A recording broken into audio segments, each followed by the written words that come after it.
I do this, I want to just say something, right? I hope people won't get mad at me for this. But if we haven't learned anything over the last 4 years but to question everything, I would argue we learned nothing. And I want this, as we watch this presentation, I want you to think about what I mean. I voted for President Trump, and I'm thrilled with the prospect of getting our culture back. But I want people to think about something, and I'm not saying this is me. I interviewed a guy named Francis Hunt who said, is Trump on the horse, or is he the horse? Is he the Trojan horse, or is he riding it? Just think about that as we go through this, because the one thing I do believe after all the research I've done, and I spend 3-4 hours a day, 7 days a week, literally doing nothing but scouring the world for information, is that a reset is coming, period. Some way, somehow, a reset is coming. So as we go through this, just keep that in mind, right? I'm not saying that's my viewpoint, but I'm open-minded to all viewpoints. And if we don't look at things from every side, we've learned nothing over the last 4 years, much of which was a lie. And that's the truth, right? So have we fallen into a debt trap? I mean, how big is it, right? Everyone says $36 trillion. Trillion seconds ago was 31,688 years ago. You had Neanderthals stalking the plains of Europe 1 trillion seconds ago, which we're now creating $1 trillion in debt every 100 days. But that doesn't take into account Medicare and Medicaid and Social Security and government and military pensions. Medicare Part B is $99 trillion underfunded. No one ever talks about that. Part D, the prescription's 22. Social Security, 77. We're $200 trillion in debt. 200 or more. And so when we talk about this last paragraph there, this typically happens when the debtor is only able to pay the interest on the loan and not the principal. The Congressional Budget Office, which is a nonpartisan think tank in Washington, says by 2031, all of the income tax revenue will go just to pay the interest on the debt and the mandatory entitlements, all of which are off balance sheet. So think about this. How does the United States remain the military superpower when military spending is discretional? You got to borrow that, right? So think about what I said. Is there a reset coming? What is President Trump known for in the private world, right? Restructuring, bankruptcy, fixing companies that need to be run through restructuring. Could it be that Francis Hunt was right, that he was selected, that the last 4 years of bizarro world was thrown at us along with a lame duck challenger so that he would be thrown into office by everyone wanting our culture back, bringing in a cabinet who is highly tech, and bring in the surveillance state, ID 2020. You guys ever check out ID 2020? You should. See who's got the patents on it, right? You got the Rockefeller Foundation, you got Bill Gates, and then you got Gavi, G-A-V-I. Gavi is the vaccine company. Now, what did Trump just say? Digital ID is coming for election integrity. Is he the Trojan horse, or is he riding on the Trojan horse? I'll leave that up to you. I am not making this distinction, but if you don't question everything, none of you learned a damn thing over the last 4 years, period. That's just my point. All right. My mentor, Richard Russell, used to say 20 years ago, the Fed has but two choices, inflate or default, right? Inflation, which is the path that we've always chosen, inflate away our debt, or just simply default. Is that really what we're going to do? I would argue inflation is the path that they have chosen, 100%. It is the path that they have chosen, but what if there is another path, right? I just want to think out loud here. Could there be a way to inflate the currency and make it less painful than outright hyperinflation created by the Federal Reserve? I don't know. How about this one? Gold revaluation. Now, you can't make this up. Every central bank balance sheet on the planet Earth Guess what the name of the account is where they hold gold? Guess. Yes, you got it. The gold revaluation account. That is the name of it. It's held in the gold revaluation account. You have the head of the Dutch National Bank that has been screaming about this for a very long time. Revalue the gold. It's at $35 an ounce on our balance sheet. We cannot, under current laws, offset our liabilities with our gold holdings. And so what if we were to revalue gold to current numbers or even revalue it higher? You have a member of the Bundesbank saying the same thing, and it gets closer to home when we look at Senator Cynthia Loomis from Wyoming, who spoke right after President Trump did at the Bitcoin meeting in Tennessee, who advocated for the strategic Bitcoin reserve. She came up and said, let's revalue the gold held by the Federal Reserve on behalf of the Treasury to a number high enough to use some of the proceeds to pay for the Bitcoin. Or how about Judy Shelton, who I just interviewed? Judy Shelton says to me, Andy, we're going to issue 50-year treasuries redeemable in gold. And we talked about it, she said to me, in Trump's last administration. She was his nominee for the head of the Federal Reserve, who wasn't confirmed, but she'll probably be on the Board of Governors this year.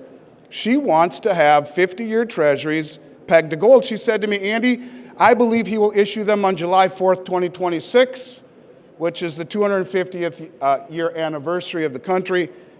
And I said, Judy, why haven't they audited the gold held at Fort Knox of the New York Fed? She says, well, it's a lame answer. They say it costs too much money. It's logistically challenged.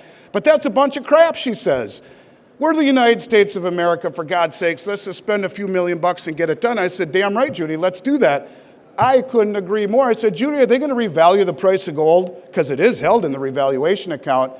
And she, with tremendous articulation and lots of big words, more or less said, yes, it would be in the vested interest of all the central banks to revalue gold, because after all, the most powerful bank on the planet, first and foremost, reclassified gold as a Tier 1 asset. So the Bank of International Settlements does not do things just for the hell of it. Let's get that first and foremost deep in our brain. It's the most powerful bank on the planet. Why wouldn't they make Bitcoin a Tier 1 asset, or SDR, special drawing rights, or something other than gold? Why would the most powerful bank in the world say, by the way, y'all, gold is now a Tier 1 reserve asset, on par with U.S. Treasuries and U.S. dollars? Why not? Because there's something in store for it. That I do believe 100%. And when you see the amount of gold the central banks are buying, it's off the charts. In the month of October and in November, the central banks doubled their 12-month moving average. But they've already been buying more over the last 4 years than anyone has ever seen. But the second part, all these countries, Germany, Austria, Slovakia, Argentina, I can keep going, you can see it for yourself. Every single one of those countries have repatriated their gold from the Bank of England and the New York Fed. Now, the reason they left it there all of these years is because it gave them direct access to the LBMA and to COMEX, the trading hubs, which are losing legitimacy as we speak because they're playing the game of our stupidity of suppressing the price of gold and silver like a bunch of morons. And these contracts all have delivery mechanisms which nobody ever stood for my whole career. They are now, in a manner that is incredibly shrewd. Everyone says, well, why don't they just buy it all up? Because in the United States, instant gratification is not fast enough. No, they play the long game. They drain it, and then they drain it little by little by little by little. Then bang, one day we'll wake up and it's all gone. That's how it's going to happen. On a Friday night, on a Saturday night, you'll wake up to a new reality on a Monday morning, a delivery failure. It's gone. There is no more. They're playing the game because these countries are sophisticated, coordinated, motivated, wealthy as hell, and very shrewd. And they're playing the long game, and they're draining the world's exchanges right out from underneath us because our media is not just lame, they're pathetic. They don't do anything but create divisiveness, They don't tell us what's important. How many people even knew gold was on par with U.S. Treasuries and dollars if it weren't for guys like me screaming that it's a tier one asset? Now, the only other one besides dollars and treasuries, think about that. Why would the most powerful bank in the world reclassify it tier one and not a damn person know about it? And why would the central banks be buying it at a level the world has never seen? And how about all these banks repatriating? How about the Bank of India just brought back 100 metric tons from the Bank of England? They're holding all their gold now. Why? What does it have to do with? Think about a reset. Think about a reset and how it would manifest itself into establishing trust.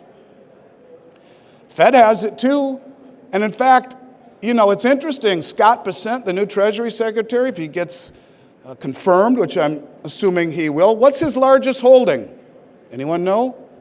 Gold. He has publicly said gold is his largest holding. And all what that would need to be done, as crazy as it sounds, would be for Trump to say to Scott, tell Jerome to revalue gold. No congressional approval needed, and bang, gold is revalued to a level sufficient enough to achieve what he wants to achieve. Now, this is not crazy, y'all. This is not crazy at all. In fact, every $4,000 increase in the price of gold would add $1 trillion free and clear to the Treasury general account. Free and clear. Now, I'm not the only one talking about this. We hear more and more and more people talking about this every single day. People at a much higher level than I am. But here's where it gets a little bit, And that would be, what if they valued it at $142,000 an ounce? Now, people would say that's impossible, and I agree, it's pretty unlikely, maybe. I mean, Bitcoin's over 100,000. Andy Hoffman, who used to write my newsletter, used to say to me, Andy, you need to buy Bitcoin, it's $400. I said, you're crazy, Andy, who wants that? I guess I was wrong. I guess a lot of people want it. I guess it's possible, but if they made it at 142,000 and just arbitrarily set it, all the central banks have been buying it, it would certainly benefit them, now wouldn't it? Immediately our balance sheet is offset completely, it's pristine at 142,000. I'm not saying it's going to happen, but it's something that should be thought about. What if they just let it get to that point? They stop suppressing it. None of us know what the real price of gold and silver is. None of us. They have been shorting gold and silver for so long, naked shorting. As an example, let's look at silver. In London right now, they have 800 million ounces on the LBMA, of which only 300 million are unencumbered. 500 million belong to the ETFs. They trade between there's between 4 and 6 billion ounces short on paper. 95% are paper contracts. They say they trade 290 million ounces a day of the 300 million float. But they also say that those numbers are 10 times underestimated because they only post the final settlement numbers. That's 2.9 billion ounces a day of silver by these 8 or 9 Western banks, 3.5 times annual global mine supply every single day. Almost 3 times annual global mine supply every single day on COMEX. The prices are distorted. Rehypothecation on COMEX, 700, 800, 900, 1,800, 2,000% rehypothecated. That would mean if 20 of you all hold a contract for delivery and you all stand up to cash it in, if you're lucky, one will get the gold, the rest get cash settled, force majeure. It is a blow up of the system just like that. Could it happen? I bet it will. Don't know when, don't know how. Is it Bank of America? Is it? Ted Butler, God rest his soul, who's no longer with us, said they have 1 billion ounces short silver and between 35 and 45 million ounces short of gold in the OTC market, over the counter. Could it happen? I don't know. You tell me. But this has happened before, right? In 1933, when Roosevelt confiscated gold, he revalued gold. He paid everyone $20.56 for their $20 gold piece. 56 cents in 1933 was worth a lot more than it is today. A lot more. So people were psyched. Yeah, I got 56 cents extra. And then he revalued or devalued the dollar by 40%, making gold $35 overnight. It's happened before. It happened in 1971 when Nixon closed the gold window, but it happened by the market, right? It was $35 an ounce in 1971 in August when Nixon closed the gold window, and it's $2,700 today. What would it be if they did not allow naked shorting on COMEX? What would it really be? A whole hell of a lot higher. If the central banks weren't the ones that were trying really hard to maintain the illusion of Western supremacy, well, you got to step on the price of gold because there's something called Gibson's paradox, which speaks to the inverse relationship between real interest rates and gold. And if you maintain a low interest rate environment for 20 plus years to create an illusion of prosperity, you better kill the canary. Step on the canary. And that's what all the Western banks did, right? They would naked short gold, take the proceeds and buy treasuries with it. Make the spread, keep the yields down, keep the price of gold down. But they've been discovered. These folks know what they're doing. But this time, they won't confiscate gold. They'll confiscate the ETFs. And how about this one? How many of you know this one? We all know J.P. Morgan paid a $920 million fine to the Justice Department for suppressing the metals market, right? The largest fine the Justice Department ever handed out, right? And the crazy part is they were always allowed to be the custodian of the world's largest silver trust, right? They made $1 billion that year, 3 years ago when they paid this fine, and paid a $920 million fine. They walked away $80 million up, and they're still allowed to be the custodian of the world's largest silver trust. But how many know this? You know what just happened recently? Somehow magically they took over for HSBC Bank and are now the custodian, along with BlackRock, of SLV and GLD. You want to confiscate gold? That's going to be a problem when most of the world promotes, even communist China endorses their people-owned gold. We're the land of the free, the home of the brave, the center of free trade in the world. Bunch of crap if we confiscate gold and silver, right? How about the ETFs, which the prospectus doesn't allow you to take the metal, and it's held by the criminal cartel bank that suppresses the price of gold and silver, and they come in on a Friday night. You wake up Monday morning, holy crap, they close those two accounts. But the money's in your money market account. Go ahead and buy whatever you want. The biggest cartel bank in the world, the one that suppresses the metal and distorts everything, is the custodian along with BlackRock. Now you revalue gold and silver. You don't go door to door to people's house like mine who have NRA stickers on the front window. My point is, think outside the box here. If they wanted to do this, wouldn't it be smart to have the massive stockpiles held in one location? And what would it be? Could it be a marriage between blockchain technology and gold and silver? I think it very well could. The BRICS unit settlement token. We heard from Dilma Rousseff. Dilma is the head of the BRICS New Development Bank, the former president of Brazil. She said, we've agreed in principle to a 40% gold-backed token, the unit, deliverable upon redemption. Now this is for the central banks and the commercial banks. They have something called BRICS Clear and BRICS Pay. BRICS Pay, which would be for the B2B or the retail for the people to use whatever currency they want in any of the BRICS currencies or any of the BRICS countries. That's for the average person, but the unit settlement token is for the central banks. And it would have happened. I don't know if any of you heard about what the Bank of International Settlements did at the 12th hour. It's right out of a James Bond movie. It's espionage. Their innovation hub was working with China, Hong Kong, Thailand, and the United Arab Emirates in development of mBridge, which is the cross-border payment system. It's now called the Bridge. They changed the name. For 4 years, they developed it. It was operational. It is operational. They've already traded gold and oil, China with the UAE, using the digital yuan, and it works. And right when they were at their meeting in Kazan a couple of months ago, this idiot named Augustus Carstens, the head of the BIS, he looks like Augustus from Willy Wonka, only grown up, and he said, oh, well, the BIS can't be involved with any country that's being sanctioned by the West. It's like he just realized that Russia is the R in BRICS. And they pulled out at the 12th hour, embarrassed them, made it seem like it was something that was just not above board. that will crystallize the BRICS. And it will crystallize their desire to have a digital currency pegged, a settlement currency, not a common currency, a settlement currency pegged to gold. And Dilma Rousseff said, indeed, we've agreed in principle to this, a unit settlement token backed by gold, 40% deliverable upon request. Or maybe it's what Judy wants, a 50-year bond pegged to gold. She said to me, Andy, I hope that they come out with stable coins pegged to this too.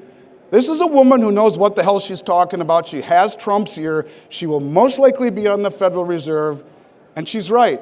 But in either case, whether it be a digital currency pegged to gold or a bond redeemable in gold, or just the fact that every $4,000 increase in the price of gold adds $1 trillion to our treasury, which is massively indebted, my belief is gold will be revalued. And if Trump is on the horse, it will be revalued pegged to constitutional money like gold and silver. If he is the horse, then it's going to be a CBDC, just like Klaus Schwab warned us about. I will leave you with one last thing. Question everything. Question everything. And think about the last 4 years as to why we question everything. Like I said, 20 minutes is never enough for me, but thank you very, very much.